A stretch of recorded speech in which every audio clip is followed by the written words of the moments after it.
Shalom Pak Bambang, saya mau izin bertanya, apa makna pribadi dalam Trinitas? Mohon pencerahannya. Bukan dalam pribadi fisik manusia yang terpisah satu dengan yang lain. Ini banyak orang yang salah paham dan pahamnya salah. Diulang-ulang sepanjang zaman. Kadang-kadang orang mengartikan kata pribadi, yaitu persona. Dalam bahasa Latin persona. Itu diartikan pribadi dalam makna psychological personality. Jadi pribadi dalam makna psikologis. Ya, pribadi dalam makna psikologis itu, satu pribadi hanya bisa dimiliki oleh satu substansi. Pribadi saya satu, substansi saya artinya keberadaan saya juga satu. Tetapi dalam konteks bahasa teologis atau bahasa Alkitab ya, itu artinya bukan sekedar pribadi manusia yang terpisah satu sama lain, tapi lebih tepat dianggap disebut sebagai metaphysical personality. Jadi meta itu disebalik fisik, disebalik yang fisik. Jadi ini tidak merujuk kepada pribadi A, B, C itu atau oknum-oknum yang berjejer tiga, bukan seperti itu. Makanya di dalam bahasa Latin ya, itu disebut una substantia tres persona. Jadi artinya satu substansi dalam tiga persona. Hubungannya seperti apa? Diskresi non separati. Bisa dibedakan tetapi tidak bisa dipisahkan. Ya, distingsi non divisi. Jadi dia memiliki kekasan masing-masing. Jadi Bapa bukanlah Putra, Putra bukanlah Roh Kudus bukan Bapa, tapi Bapa, Putra dan Roh Kudus adalah Allah yang esa. Jadi bisa dibedakan, memiliki kekasan masing-masing, tapi secara tidak terbagi. Jadi wujudnya hanya satu, eksistensinya hanya satu. Makanya selalu orang akan gagal kalau memahami Tuhan dalam bahasa matematika, itu dalam bahasa fisik. Bahkan kalau kita belajar yang namanya ya ilmu filsafat dasar, filsafat di sini bukan aliran filsafat ya, artinya disiplin berpikir yang benar. Ada paling sederhana orang belajar filsafat atau filsafat teologi lah. Ada 3 proses manusia dalam mencari ilmu pengetahuan. Yang pertama, yang paling dasarnya itu adalah fisik. Fisik itu ya, ini benda, wujudnya apa ini? Persegi panjang. Ini kan semua mata bisa melihat. Mata melihat ini fisik, ya toh? Misalnya gelas ini bundar, itu semua orang bisa melihat. Hanya orang yang buta warna atau buta yang tidak bisa melihat itu. Itu tingkat paling dasar. Tingkat kedua itu adalah matesis. Matesis itu dikalkulasi di otak. Misalnya 3 kali 3 sama dengan 9 misalnya.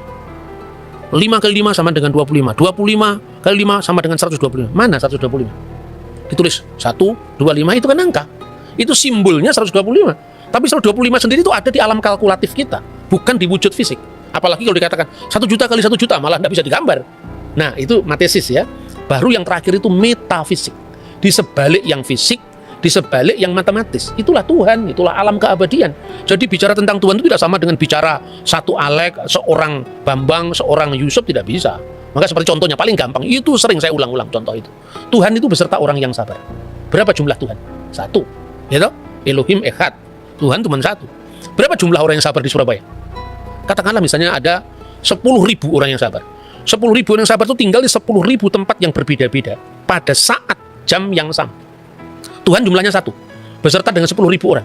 10.000 orang di 10.000 tempat yang berbeda-beda. Tuhan jumlahnya 1, yang disertai 120.000 orang. Apakah Tuhan jadi 120.000 atau jadi 100.000? Tidak. Karena Tuhan itu roh. Roh itu bukan dalam makna fisik toh, artinya dia hadir di segala tempat, di segala ruang, di segala waktu, beyond time, beyond space. Itu maknanya bahwa Allah itu tidak bisa disamakan dengan manusia. Begitu juga pribadi. Untuk lebih jelasnya, tolong dibaca Bereshit pasal 1 ayat 26 dan 27 dan tolong dianalisis langsung teksnya ya. Kejadian 1 ayat 26 dan 27 ini tentang penciptaan manusia. Sangat menarik. Vayomer Elohim naase Adam betsal menu kitmutenu veyirdu pitgat hayam vehaof hasyamayim uva behema uvekol haaretz uvekol haremes haromes al haaretz. Jadi ayat ini dimulai dengan berfirmanlah Allah. Tapi dikatakan naase. Naase itu secara gramatikal Ibrani yang nggak ketemu di bahasa lain, mereka punya namanya volitive system. Jadi kalau kita berbicara kepada orang kedua itu namanya imperatif. Tapi kalau kita berbicara pada orang pertama, strong will dari orang pertama itu namanya kohortatif.